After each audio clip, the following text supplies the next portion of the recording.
Hi, I'm Gina. I'm making a new bit of work called Pole, and it's going to be a pole which is 4 metres high by just under a metre wide for a building in Polling that's created by another artist, Bern Zimmer, who's asked 169 artists from around the world to create a pole with which a building's constructed.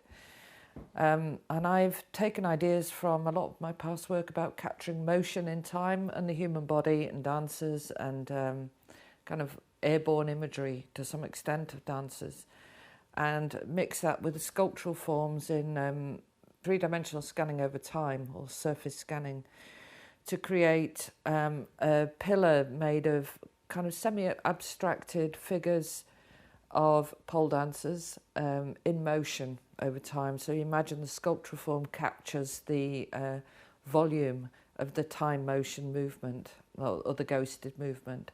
So it's a lot of kind of palaces and nascent works combined with the kind of scanning and three-dimensional printing and sculpting stuff that I did a lot in my work Heirloom. I was incredibly excited about making it and have worked out various ways which can only be made by new technology in terms of the imaging, the scanning, the cutting.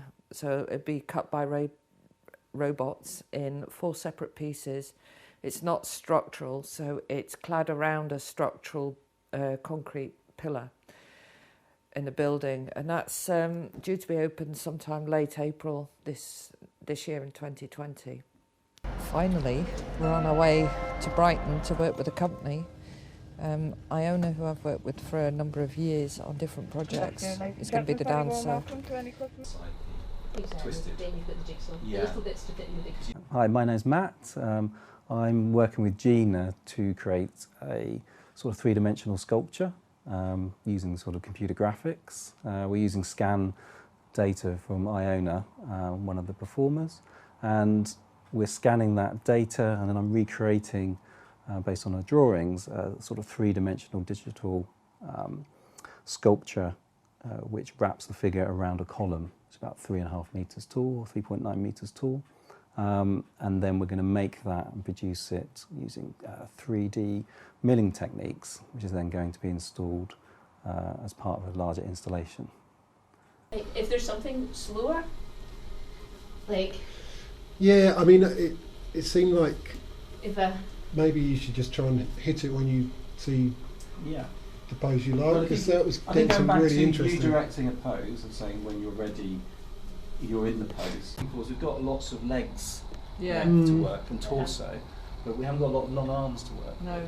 So I think we need more long. That's it. That's nice. That's nice. Okay, that. So the first stage is it kind of captures all the angles from the multiple cameras, and it uses those to build up a sparse point cloud.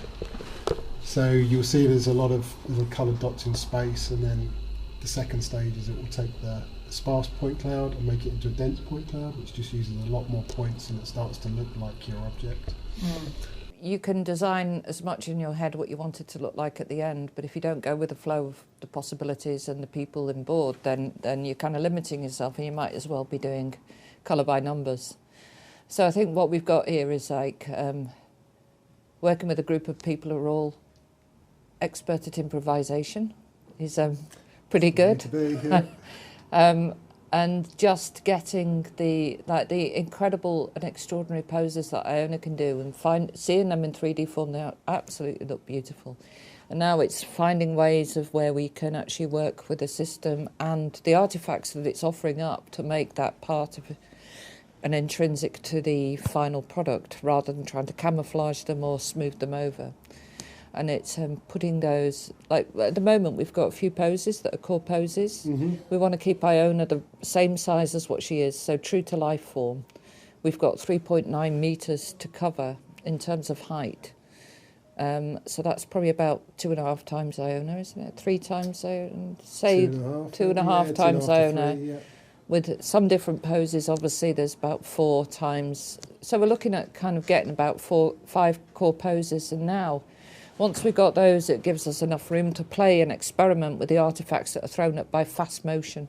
So still image trying to capture fast motion and the artefacts that throws up in time through the error of movement over time from a still image capture system. So it's all really exciting. I met Gina when I was at art school in Dundee, Duncan of Johnson, and I was maybe in second year or something, and she came back because they had all this digital imaging there, which they didn't have anywhere else in UK at that time. And through a friend at an art school, she was needing movement, and I got involved. But later after art school, I went to Netherlands Dance School and performed around the world. But we've kept in contact, and we made further films together, because I think we were both interested in the kind of finding the inside out of the body and looking through the sculptural anatomy and reforming it into, well, she was also looking at it from a different angle, but I was looking at it from dance and how to kind of re-Frankenstein the body and sculpture it all back together in another form for just a new imagining of movement and the physical mind, the physical beast. We made the film Infected, and it's actually still touring today, so that's 20 years being performed in film festivals from Montreal to Australia.